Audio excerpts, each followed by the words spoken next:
নমস্কার বন্ধুরা, আশা করি আপনারা সবাই ভালো আছেন। আর পূর্বাস কিচেনে আপনাদের সবাইকে স্বাগত জানাই। আজকে আমি সম্পূর্ণ নিরামিষ পাঁচমিশালি সবজির রেসিপিটি আপনাদের সঙ্গে শেয়ার করব, যেটা ভাত, রুটি, পরোটার সঙ্গে অসাধারণ লাগে। আশা করি আজকের রেসিপি আপনাদের ভালো লাগবে। তো চলুন বন্ধুরা, আজকের রেসিপিটি শুরু করা যাক। সম্পূর্ণ নিরামিষ পাঁচমিশালি সবজি বানানোর জন্য আমি এখানে কয়েক রকম সবজি নিয়েছি কুমড়োটা আমি একটু বেশ বড় সাইজেই কেটে নিয়েছি। আর ঝিঙে নিয়েছি, বরবটি, গাজর আর আলু, বেগুন। পাঁচমিশালি সবজি মানেই যে 5 রকমের সবজি দিতে হবে সেটা কিন্তু নয়, এর থেকে বেশি সবজি হলেও কোনো অসুবিধে নেই। আপনারা যদি এখানে আরও সবজি অ্যাড করতে চান সেটাও করতে পারেন। আর অবশ্যই আপনাদের পছন্দ মতো সবজি অ্যাড করে দেবেন। আর এই রান্নাতে আমি লাল লটের ডাঁটা ইউজ করছি, আর এটা দিলে কিন্তু রান্নাটা আরও টেস্টি হয়ে যায়। তো আপনারা চাইলে কিন্তু এখানে আপনাদের পছন্দ মতো শাকও ইউজ করতে পারেন। এরপর চলে যাচ্ছি মূল রান্নাতে। একটা কড়াইতে দিয়ে দিলাম 2 টেবিল চামচ সর্ষের তেল।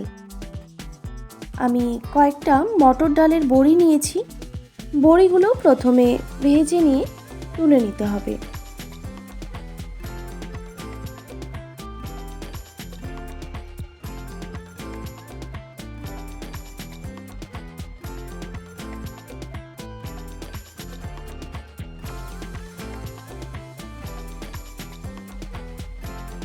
এরপর ওই তেলের মধ্যেই দিয়ে দিলাম 2 তেজপাতা,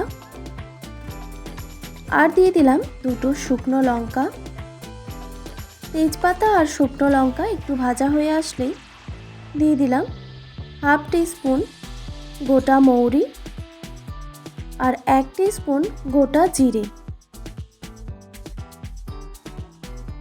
এরপর গোটা জিরে আর মৌরি থেকে সুন্দর ফ্লেভার ছাড়া পর্যন্ত অপেক্ষা করতে হবে।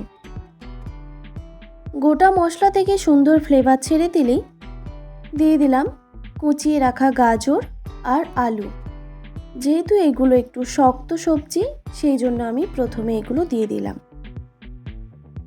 এরপর আলু আর গাজর হালকা করে ভেজে নিতে হবে।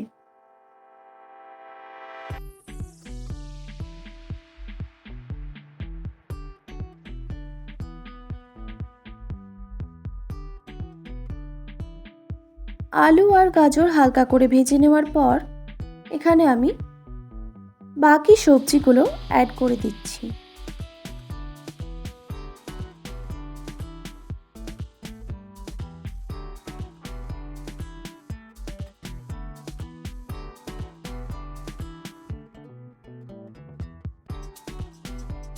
সবজিগুলো অ্যাড করে দেওয়ার পর লোটে ডাঁটাটাও আমি অ্যাড করে দিলাম একই সঙ্গে।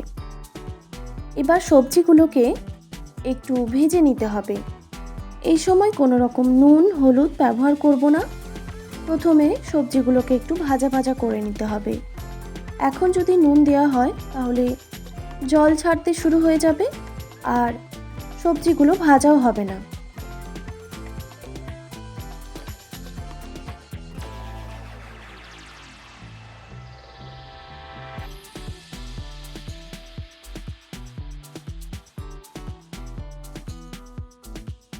সবজিগুলো হালকা করে ভেজে নেওয়ার পর দিয়ে দিলাম স্বাদ মতো নুন,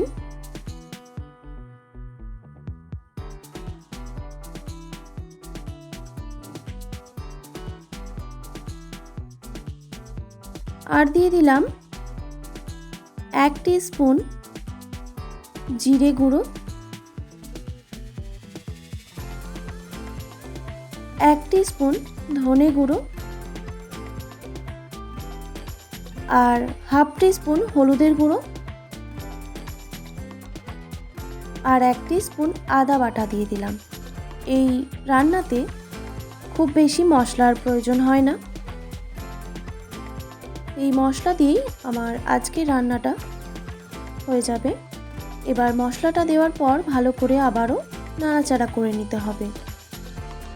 তারপর একটা ঢাকনা দিয়ে আমি ঢেকে রেখে দিলাম প্রায় 3 থেকে 4 মিনিটের জন্য। গ্যাসের ফ্লেমটা অবশ্যই হাইতে রেখেছিলাম। 3-4 মিনিট পর ঢাকনাটা সরিয়ে দিলাম। এখানে কোনো রকম এক্সট্রা জল আমি ইউজ করব না। সবজি থেকে যেই জলটা বেরোবে এই জলেই রান্নাটা হয়ে যাবে।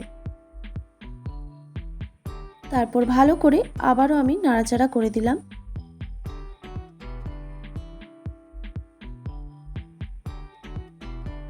ডাঁটাটা আর একটু সেদ্ধ হবে আর সবজিগুলো আরও একটু সেদ্ধ হবে, সেই জন্য আবারও আমি ঢাকনা দিয়ে ঢেকে রেখে দিলাম কিছুক্ষণের জন্য। কিছুক্ষণ পর ঢাকনাটা আমি সরিয়ে নিলাম। সবজিগুলো অনেকটাই সেদ্ধ হয়ে এসেছে। এই স্টেজে ভেজে রাখা বড়িগুলো আমি এখানে অ্যাড করে দিলাম। যেহেতু এটা মটর ডালের বড়ি, তাই আমি একটু আগেই বড়িগুলো দিয়ে দিলাম। এবার এই সবজিটাকে আমি একটা পাত্রে ঢেলে নিয়েছি। এরপর ওই কড়াইতেই দিয়ে দিলাম আবারও 2 টেবিল চামচ সর্ষের তেল।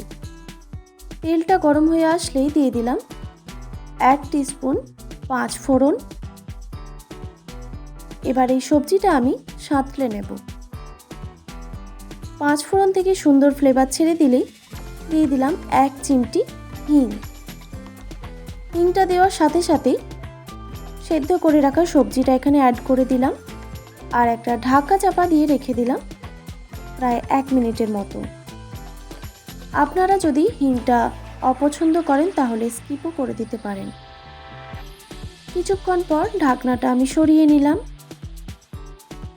তারপর ভালো করে নাড়াচাড়া করে দিতে হবে আর আমি একটু খুন্তিতে করে ঘেঁটে ঘেঁটে দিচ্ছি, তাহলে রান্নাটা আরও খেতে ভালো লাগবে। সবজি আর ডাঁটা খুব ভালোভাবে সেদ্ধ হয়ে গেছে।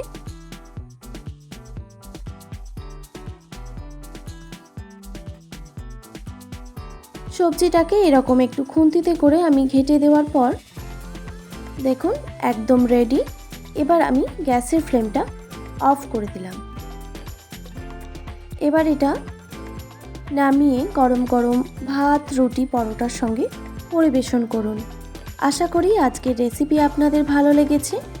আর ভালো লেগে থাকলে অবশ্যই একটি like, comment, share and subscribe করে দেবেন আর পাশে থাকা বেল আইকনটিও প্রেস করে দেবেন।